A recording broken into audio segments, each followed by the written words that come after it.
This is how to review security issues in Google Search Console. And if you have a security issue, it will reflect here on overview.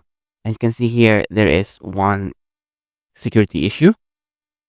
You just need to click full report and you can see here the issues. So the issue is on the deceptive pages. So just click this to check the description. So this is the description, and if there is a sample URL, it will appear here.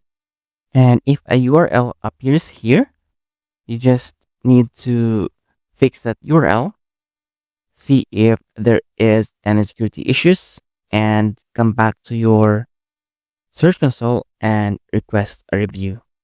So you can also find the security issues on the left-hand menu. So this is how to review security issues in Google Search Console.